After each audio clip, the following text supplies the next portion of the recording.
మాటల్లో అవాస్తవం ఉందనుకుంటున్నారు? ఎవరు దొంగ నాటకాలు ఆడుతున్నారని మీరు అనుకుంటున్నారు? మీ అభిప్రాయం కూడా తెలియచేయండి. శేఖర్, రాజుని ఎందుకు వదిలేయాలి? రాజును వదిలేయండి అని చెప్పే హక్కు మీకుందా? అసలు రాజు కావాలని అడిగే హక్కు ఆవిడకుందా? ఆవిడ వేరే వాడితో మూవ్ అయిపోయిన తర్వాత రాజుని అడిగే హక్కు ఎలా ఉంది? ఎలా చెప్తారు? ఆవిడ స్వహస్తాలతో ఇదిగోండి లాస్ట్ పేజ్లో ఇదంతా నన్ను పెళ్లి చేసుకోవాలని అడగ్గా నన్ను అడ్డు తప్పించాలని పథకం ప్రకారం తుదముట్టించాలని మస్తాన్ వాళ్ళ అమ్మ నాన్న కలిసి ప్రయత్నం చేశారు.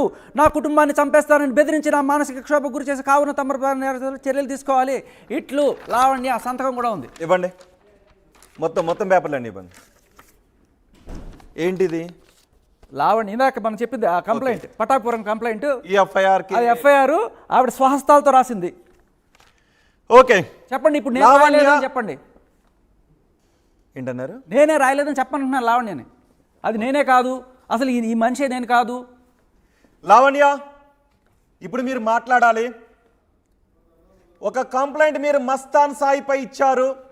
మస్తాన్ సాయి రైట్? ఒక్కటి కాదు సార్, 3 కంప్లైంట్లు ఉన్నాయి అబ్బాయి మీద.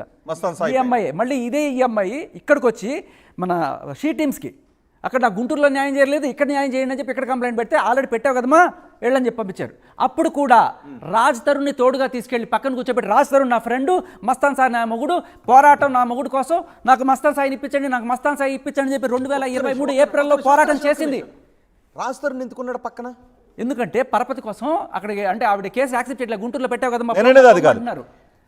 రాజ్ తరుణ్ లావణ్య 11 సంవత్సరాల నుంచి పెళ్లి చేసుకుని ఉంటున్నారు, లివ్ ఇన్ రిలేషన్షిప్ లో ఉంటున్నారు. ఓకే, 11 సంవత్సరాలు అబద్ధం సార్. లేరా? 3 ఏళ్ల తర్వాత ఈ అమ్మాయి డ్రగ్స్ కి ఓకే, నేను అనేది అది కాదు. వాళ్ళిద్దరు రిలేషన్ లో ఉన్నారు కదా 3 ఏళ్ళు. ఓకే, వాట్ ఎవర్ ఉన్నారు కదా. ఉన్న తర్వాత మళ్ళీ మస్తాన్ సాయిపై కంప్లైంట్ చేయడానికి రాజ్ తరుణ్ ఎందుకు వెళ్ళాడు? రాజ్ తరుణ్ మస్తాన్ సాయి మీద రాజ్ తరుణ్ పోలీస్ స్టేషన్ లో పక్కన ఎందుకున్నాడు లావణ్య పక్కన? ఎందుకంటే పోలీసులు ఈవిడ కంప్లైంట్ ని తీసుకోవట్లేదు. నువ్వు ఆల్రెడీ గుంటూరులో కంప్లైంట్ పెట్టావు కదా, మళ్ళీ ఏ ముఖం పెట్టుకుని అది కాదు. అంటే లావణ్య రాజ్ తరుణ్ ఇద్దరు ఫ్రెండ్స్, వైఫ్ ఏదైనా రిలేషన్ లో ఉన్నప్పుడు, ఆమె వేరే రిలేషన్ లో ఉందని అనుకున్నప్పుడు ఈయన వదిలేసి వెళ్ళిపోవచ్చు కదా. మస్తాన్ యాదవ్ మీద సార్ వదిలేస్తే మూసుకొని నేను చెప్పినట్టు అంటే ఏమంటుంది? నన్ను పట్టుకుని తిరుగు, నేను ఎవరి మీద కంప్లైంట్ చేస్తాను, వెనక రాస్తాను, బెదిరించిందని మీరు చెప్తున్నారు. ఇది నమ్మాలా? ఇది నమ్మాలా? భయంకరమైన సత్యం ఇది, భయంకరమైన సత్యం. రోజు పిచ్చి కుక్కను కొట్టినట్టు కొడుతుంది, పచ్చి బూతులు రాజ్ తరుణ్ లావణ్య కొడుతుంది, పిచ్చి కుక్కను కొట్టినట్టు కొడుతుంది, పచ్చి బూతులు తిడుతుంది. రాజ్ తరుణ్ విషయం చెప్పడు, మీరు మాత్రం రాజ్ తరుణ్ కంటే అగ్రెసివ్ గా వచ్చి చెప్తారు. రైట్? వినండి వినండి వినండి.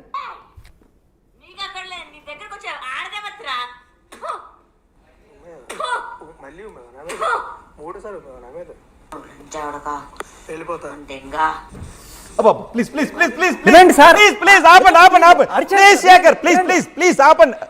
అందరూ బూతులు వస్తున్నాయి. శేఖర్ ముందు పెడతాను ప్లీజ్, వాటిని మైక్ లో వినిపించొద్దు. సరే ఉండండి శేఖర్ ప్లీజ్ ప్లీజ్, నేను తీసుకుంటా. ఓకే, ఆడియో నేను తీసుకుంటా. ప్లీజ్ కాసేపు నేను ప్లే చేస్తా. శేఖర్ వాటి నాకు పంపించు. లావణ్య మాటలవి, లావణ్య మాటల ఓకే ఓకే, ఒక్కసారి వాటిని లైవ్ లో ప్లే చేయండి. శేఖర్ ప్లీజ్ లైవ్ లో ప్లే చేయద్దు ప్లీజ్. ఒక్కసారి నేను లావణ్యకి ఫోన్ చేస్తాను. లావణ్య, మీరు ఓకే, ఆడియోకి మీరే విని సమాధానం చెప్పాలి ఎందుకు మాట్లాడారని. మీరు పట్టాభిపురం పోలీస్ స్టేషన్లో ఇచ్చిన కంప్లైంట్ అని చెప్తున్నారు, ఇది నిజమా అబద్ధమా? ఒకసారి ఫిర్యాదులో ఏముందో నేను చదివి వినిపిస్తాను. గౌరవనీయులైన పట్టాభిపురం పోలీస్ స్టేషన్ SHO గారికి నమస్కరించి చేయు విన్నపము. ఘనమైన అయ్యా, నా పేరు మన్నేపల్లి లావణ్య, తండ్రి పేరు, house number, so and so address, Telangana. మాకు common friend Unith Reddy alias Chintu, అదే A1 డ్రగ్స్ పెడ్లర్ లో A1. ఎవరు చింటూ? ఎవరు? Drug peddler A1. దీంట్లో ఆ అమ్మాయి డ్రగ్స్, ఇది లావణ్య నన్ను అన్యాయంగా కేసు పెట్టారు అని చెప్తున్న కేసులో వరలక్ష్మి డ్రగ్ కేసు చెలరేగినప్పుడు 12 మంది ముద్దాయిల్లో ఇతను A3 సెకండ్ కేసు ద్వారా రావి బావాజీ మస్తాన్ రావు అనే వ్యక్తి 2021 నవంబర్లో పరిచయం అయ్యాడు. నాకు మస్తాన్ రావుతో 2022 సెప్టెంబర్ నుంచి ముఖ పరిచయం ఉంది. దాదాపు 1 రోజులు నా వెంటపడి ప్రేమిస్తున్నాను అని చెప్పాడు. ఎవరు? మస్తాన్ సాయి. రైట్? ఓకే, మస్తాన్ సాయి చెప్పాడు, కానీ నేను మొదట పట్టించుకోలేదు. వెంటపడి 2 నెలల తర్వాత తన ప్రేమను ఒప్పుకున్నాను. క్రమంగా అతను మా ఇంటికి వచ్చేవాడు. నేను కూడా హైదరాబాద్లోని నార్సింగ్లో వాళ్ళ ఇంటికి వెళ్ళేదాన్ని, విల్లా నంబర్ 68కి వెళ్ళేదాన్ని. అడ్రస్ ఎందుకు? క్రమంగా నాకు తెలిసిన విషయం ఏమనగా అతను ఇంకా వేరే అమ్మాయిలతో సెక్స్ వీడియో కాల్స్ మాట్లాడుతూ దాన్ని రికార్డ్ చేసేవాడు. దాంతో నాకు అనుమానం కలిగి మస్తాన్ రావుని దూరం పెట్టాను. కానీ అతను నన్ను క్షమించమని వేడుకొని నీవు నాతో ఉంటే అన్నీ మానేస్తాను అని అతను చెప్పి నన్ను ఒప్పించాడు. ఇది జరిగిన నెల రోజులకు మస్తాన్ రావుకు అప్పటికే పెళ్లి జరిగిందనే విషయం నాకు తెలిసి ఆ విషయాన్ని అతన్ని నిలదీగా నిజమేనని ఒప్పుకున్నాడు. అయితే ఎవరికి వారు వేరుగా ఉంటూ విడాకులు కూడా తీసుకున్నామని చెప్పి నాతో కొత్త జీవితాన్ని ఆరంభించాలని చెప్పాడు. ఇలా ఉండగా ఒకరోజు మస్తాన్ రావు తన చెల్లి అయిన వాళ్ళ పేరు నేను చెప్పట్లేదు, పేరు చెప్పట్లేదు. సో 23/3/2023 నాడు జరుగుతుంది ఆ పెళ్లి అని చెప్పి ఇంటికి వచ్చి శుభలకి ఇచ్చి నన్ను పెళ్లికి రావాలని గట్టిగా చెప్పాడు. నేను 22/3/23న గుంటూరుకు వచ్చాను. మస్తాన్ నా కోసం అన్నపూర్ణ హోటల్లో రూమ్ నెంబర్ 217 తీసుకొని అందులో ఉంచాడు. అయితే నన్ను పెళ్లికి తీసుకువెళ్లకుండా అతను హోటల్కి వెళ్ళిపోయాడు, రూమ్లోనే ఉంచేశాడు నన్ను. దీంతో నేను హైదరాబాద్కు వెళ్ళిపోయాను. మస్తాన్ నాకు కాల్ చేసి క్షమాపణ చెప్పి నన్ను తిరిగి రావాలి అని అడిగాడు. ఎప్పుడు 25వ తారీఖున బ్లాబ్లా మొబైల్ అప్లికేషన్లో కార్ బుక్ చేసుకుని గుంటూరు వచ్చాను.